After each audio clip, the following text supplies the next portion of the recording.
Muted. I'm not going to. I'm going to keep going, and you can always come back and watch anything we do cover. So welcome, everyone. I'm actually going to leave you all on mute for the moment. I noticed when I unmuted a few people, we had some distortion in the background. So feel free to raise your hand and using the GoToWebinar functionality.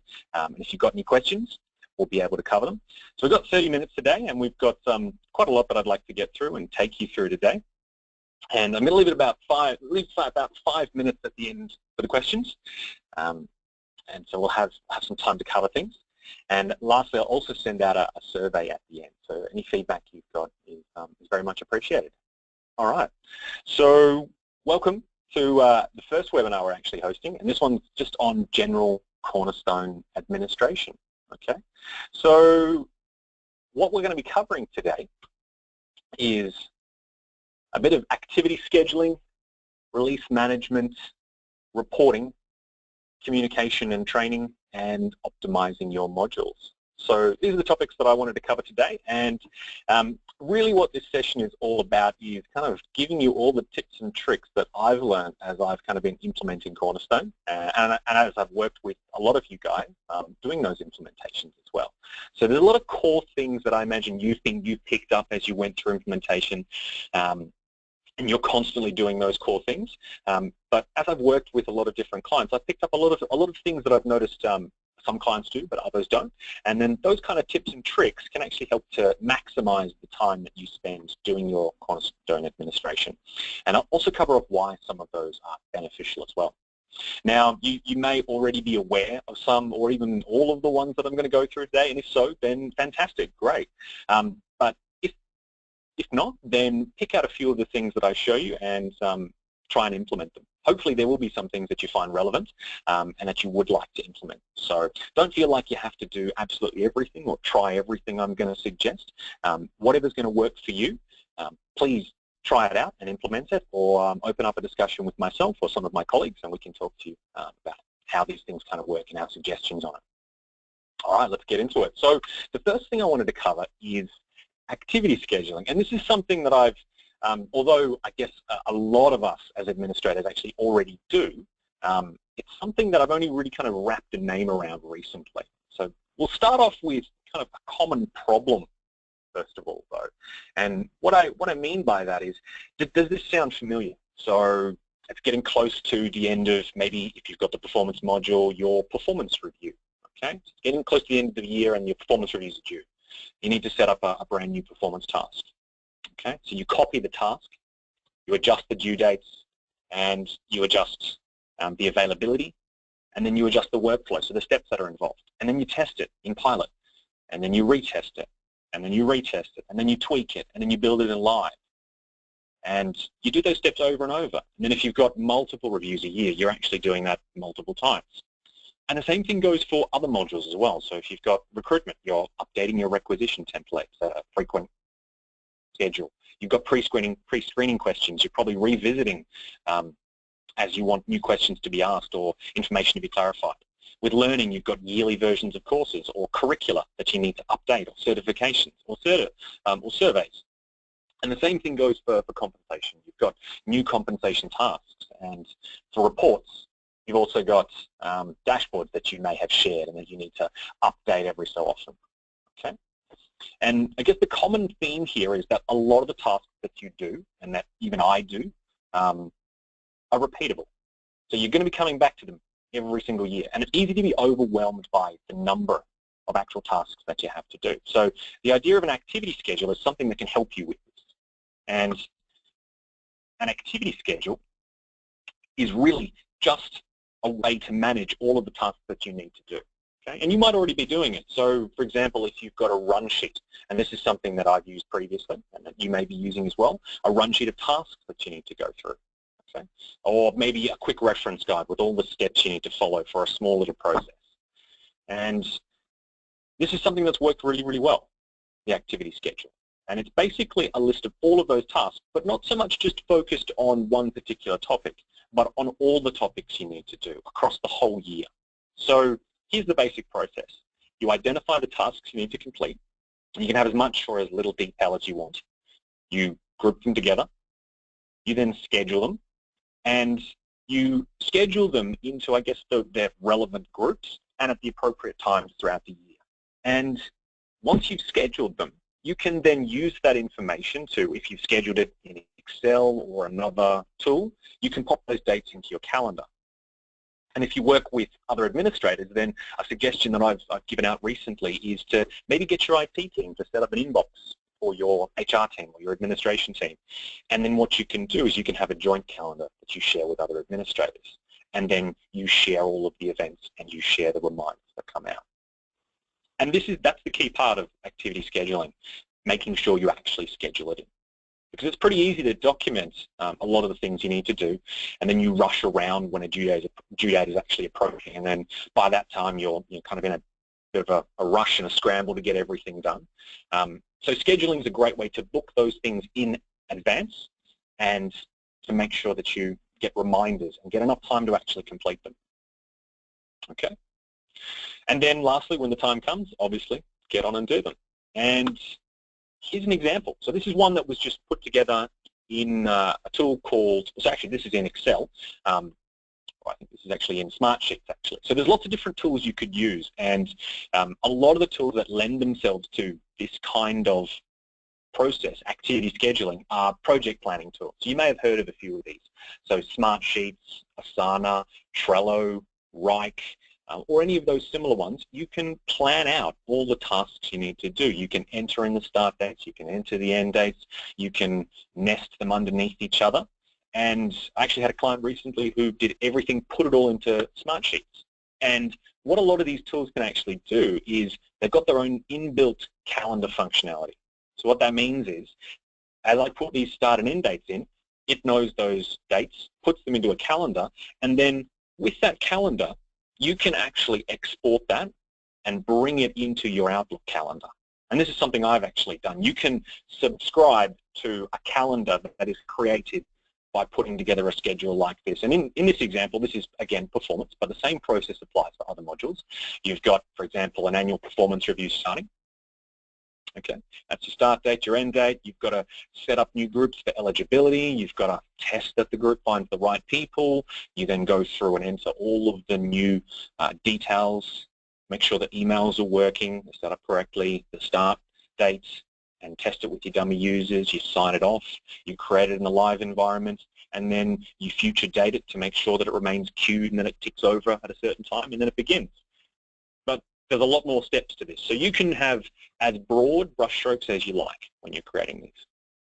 And this is really, really helpful, because if you put this together and you put it together for the whole year, then what you can start to get is you can start to get an idea of all of the tasks over the course of a year that you'll need to do. And you can even, if you pop them in your calendar, get an estimate of the time that you'd take to do them. And that's almost the beginning of a resource plan. And with that kind of information, you can show that to the organization you're working with, make sure that you have enough time when those critical crunch time comes up throughout the year, to make sure you've got time to get your performance reviews out, to get all that learning created, to tick off your remuneration tasks. And lastly, if you kind of figure out how much work you've actually got, you can probably prove to your managers that you're actually overworked as well. Okay. The next one I want to talk about is release management. And this is obviously something that everybody already knows about, well, to some extent, to a lot of extent, I hope. Everybody knows there's 4 releases a year, and that's not news at all.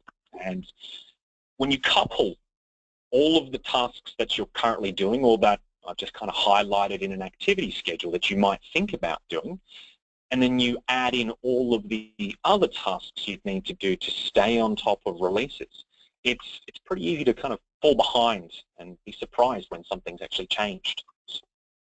A release comes out and all of a sudden something's changed underneath your feet and you don't know about it. Okay, so what I'm going to do is I'm going to cover off a few tips and tricks about release management that I personally find quite useful, because like everyone on the webinar today, I have to go through this as well, and so do my colleagues. We've got to constantly stay updated with these releases. So everything that I've learned is going to be relevant for what you have to do as well. Okay. All right. So you probably are aware that Cornerstone releases a host of emails out to let you know about all of the releases. Okay, and the first thing I want to check is make sure you're actually getting those emails.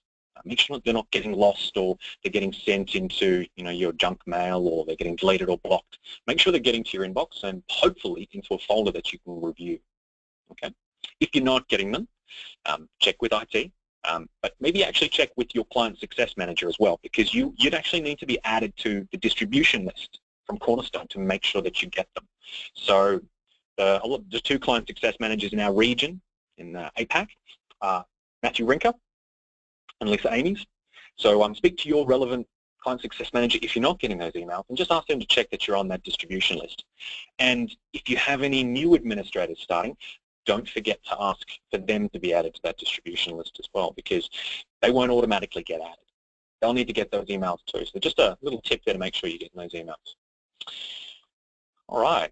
Now, the first email that I always look for when a release comes out, so it's called the Start Planning email. Okay, and this is what it looks like over on the right here. You've got Start Planning for the July 16 release. It's got a little bit of info, but really importantly, it contains a lot of information about the program dates that you need to be aware of. So when is the release actually going to happen to the day? When is staging going to be available for you? When is all of the little dates that are going to come out, when do they fall within the week or within the next period until it's actually released? And this email comes out 6 weeks beforehand. Okay, so you've got 6 weeks before a release in which you'll get this email, and then you can start planning. So this is always the email that I look for, and what's great about it as well is it contains everything you need to get started, plus a link to the release community. And I'm sure you're already familiar with the release community, but if you're not, make sure you get in there, join the release community. When you go on there, you'll have to join it. Just one button to click there, and then you get to look through all of the documentation and material that Cornerstone has for releases. Okay, and so this email here is what has the programs and dates. So it starts off with 6 weeks beforehand, and then it goes down to what happens 3 weeks beforehand, and then 2 weeks beforehand, and then the week of. And it also gives you information about what happens straight away after the release. So there are webinars that Cornerstone hosts about making sure you kind of review if you missed anything. Okay, so make sure you get into the release community. The next point I want to cover is the release summary and matrix. So we cover kind of two things. That email is number one, and that's kind of your starting point to get into the release community. But once you're in there, there's two documents that are going to form the basis of focusing on a release, and they are the release summary and the release matrix. Okay, and the summary is a very easy to read document. It's got a nice one-pager up the top, followed by some notes. But that summary goes through and shows all of the changes module by module. And it's really easy to look at and just at a glance see what's changing. Okay? And then coupled with that release summary is the release matrix. And I like to consider the release matrix kind of like a workbook. So it's built in Excel, and you can download it. You can tick off what you're interested in, what you're not interested in. You can leave notes. You get to see what you need to enable and all of the steps you would need to do to turn on or take advantage of the functionality that Cornerstone's releasing. Okay. And the last one that I'd recommend you stay on top of. So if you start well on that planning email, it'll take you through the release community and make sure you stay on top of the release summary matrix. But if you want to look even further than that, so if you want to look months up to a year or a year and a half in advance, Cornerstone also does the rolling roadmap. Okay, and that's kind of what's happening in the next 3 months, 6 months, 12 months. So you can keep an eye on those things that are interesting. Okay, so here's how we do it. So like I said before, we have to go through the same process. And this is something that we at FK actually do as well. We nominate a release manager. So someone will stick their hand up, or we point our finger at somebody to stick their hand up, and that person's a release manager for the July release. And it's their responsibility to go through, what's changed and what are the interesting things and what's interesting, what's worthwhile, what's new, what's relevant for the different modules. So if you've got multiple administrators in your organization, if it's just yourself, well, then you're kind of the sole person. But if you've got multiple administrators, then what I'd suggest you do is try following this process. So get someone to stick their hand up to cover off the main functionality that's being released. Obviously, you'll still need to be across that, but if one person is going to do that, it can save you some time because they can come back and present that information back to you. Okay, and this is something that we do with our release management. One person will go off, figure out a lot of what's going on, and then come back in one of our catch-ups to kind of talk us through it, and we can ask questions, or if we want to know more, then we go onto the release community and we actually find out together. Now, it's got a few benefits if you do this, because one of the things I find in the administration of Cornerstone is a lot of the time people will specialize, and if you specialize, say for example in release management, and somebody else doesn't do it, then there's the chance that that knowledge may be lost. So knowledge transfer is really, really important. So if you identify a release manager, everybody, and you nominate, and you just go round robin and everybody has a chance to do it, it means that everybody's going to get exposure to the process. And it also means that you'll have that knowledge transfer in the business. And that kind of the final benefit there is not everybody has to spend a huge amount of time to cover the release. So if you've got a few people, you can kind of get one person to do it, bring everybody up to speed, and then it's just top up from there to make sure you stay on top of it. Now, if you've got multiple administrators and you're also responsible for different parts of the system, well, you could even take a hybrid approach. You focus on your respective part of the system, and then you kind of collate all that information together to prepare for your release. That's some nice tips and tricks on release management. Okay, reporting. So how to automate your reporting? Well, most of you are probably already aware of how you can automate your reports. So you can get the delivery of custom reports emailed to you. You can get them dropped off to an FTP site. You can also have, or if, for example, you're a manager and you don't know how to run reports, then they're probably actually asking you, system administrators, to run the reports for them and then get them to send it to them. And that's something that I find is a bit of a common problem. That's like the manager's version of automation, asking somebody else to do it. And one of the ways around that, well, not so much around it, but by addressing the need of that, is using dashboards. And dashboards are something that have undergone a bit of a redesign recently, and it's been really good. If you're not aware of dashboards and you aren't currently using them, then they are essentially just essentially a board where you can have a graph shown as a widget, and that graph is constantly just needs to be refreshed to show new data on it. So you don't need to go into your parameters and rerun a report. You've got a widget which will just need to be refreshed, and it shows the updated version of that data. Okay. And in the past, you were limited to a selection of widgets that you could place on a dashboard. And unfortunately, learning seemed to be the module which had the kind of the least useful widgets.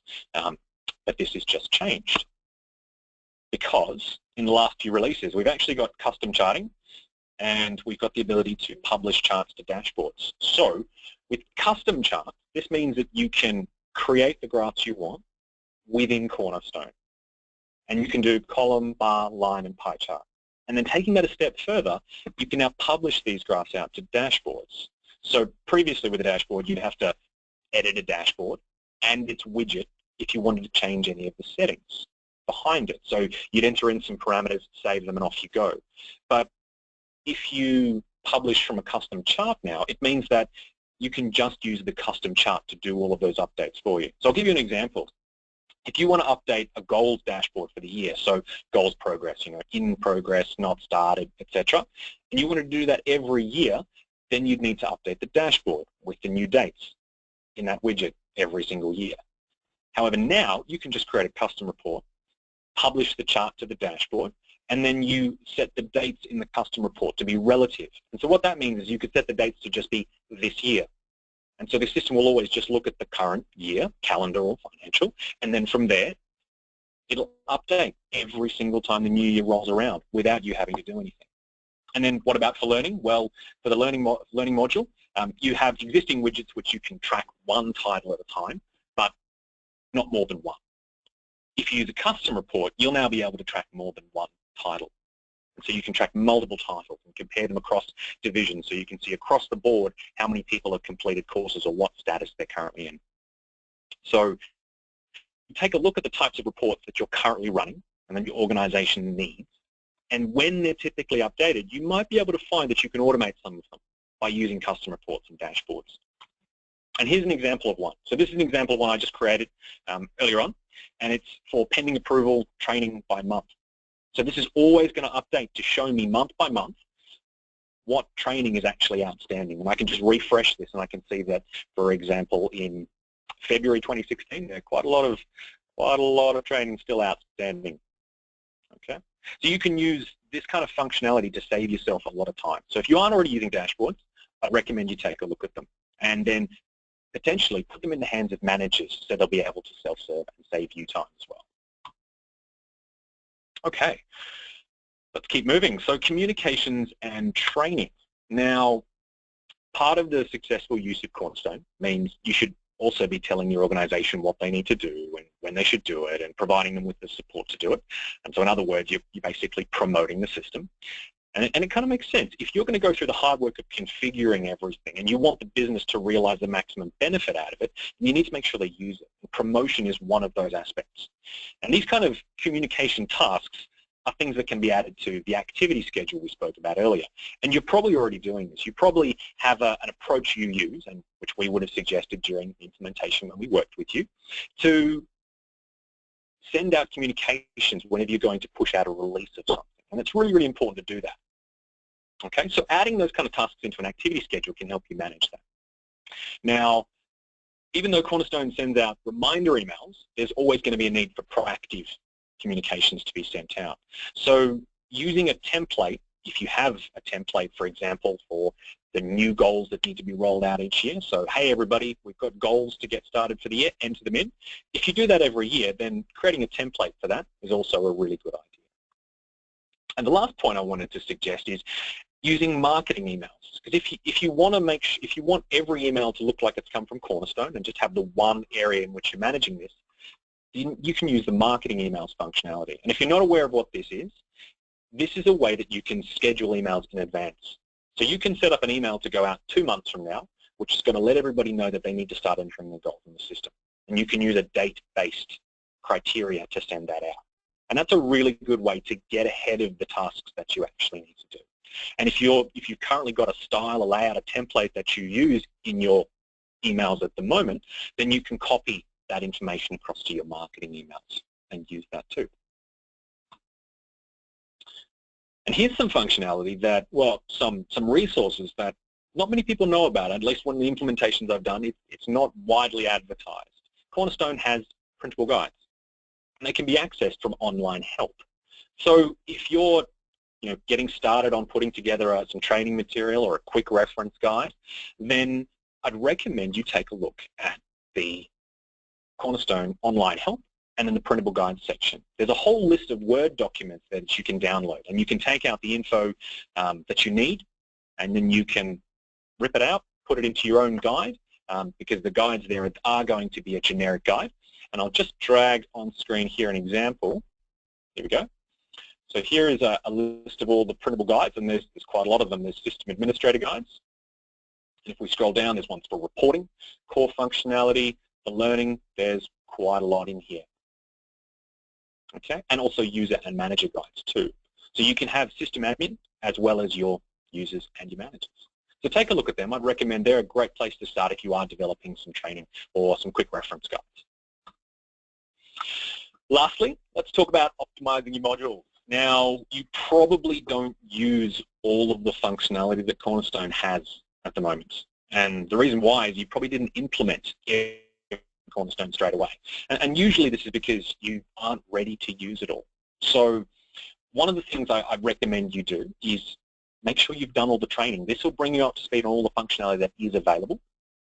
And keep on top of the roadmap as well. So if you want to optimize your module, you want to get more out of it, have a look at what's currently existing from the training.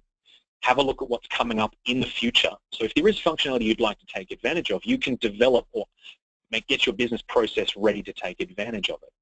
And that roadmap is in the release community that I spoke about before. And then if there's something in Cornerstone that doesn't work quite the way you like it to, you can always suggest that Cornerstone improve the tool by going to what's called Suggestion City.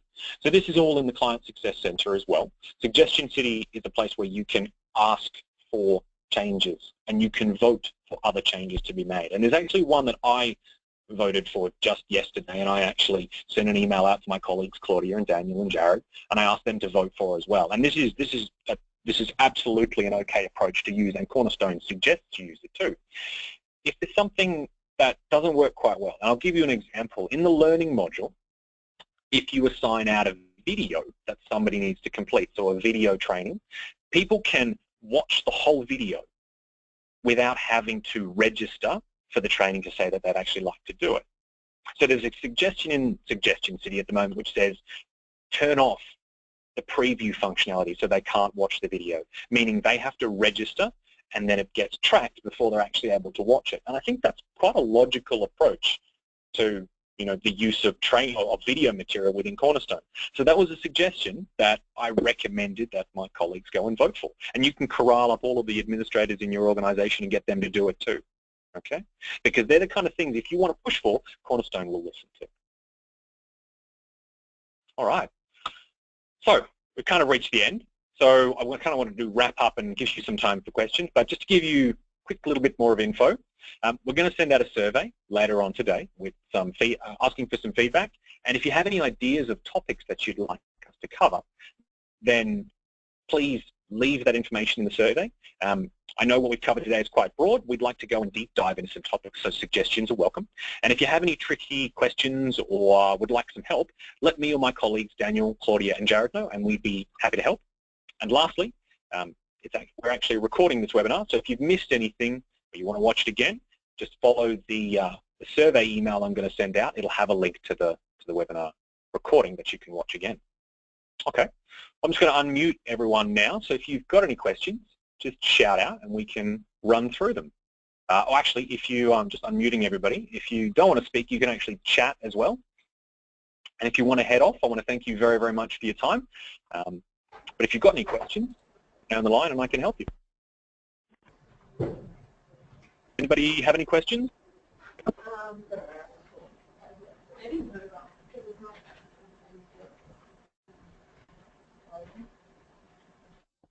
No questions. Yes, sorry, who's speaking? Lauren Green from Port Stephens Council. We don't have any questions. That was great. Thanks, Anthony. Oh, you're very welcome. You're very welcome. Hi, everybody at Port Stephens. I hope you're doing well. Good to hear from you guys. Are there any other questions out there? Any other thoughts?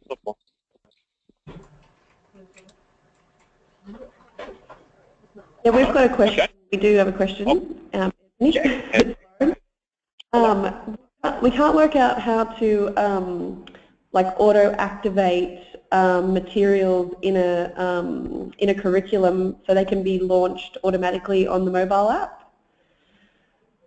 Okay. So we think we're missing a step somewhere where we've got the curriculum set up and with the materials within the curriculum, but what we're finding is you have to activate them on a web-based option, not through the app, before you can then. So we want to be able to launch them without the activate option. Yeah. Okay. Well, that's a bit of a tricky one. I'm not sure I actually have the answer for you right now because the use of the mobile app is probably new functionality. Why don't we take this offline? How about I'll reach out to you by email and if we can have a chat. Yeah, that'll be perfect. We've been meaning to try to, but we just can't work it out. I'll reach out to you by email. Okay. Yeah, that'll be great. Thank you. You're very welcome. Does anyone else have any questions?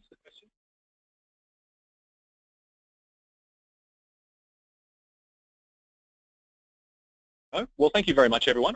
Like I said, we'll send out a survey with asking for feedback. Any questions you've got, please just email them to myself. You've all got my email, I hope.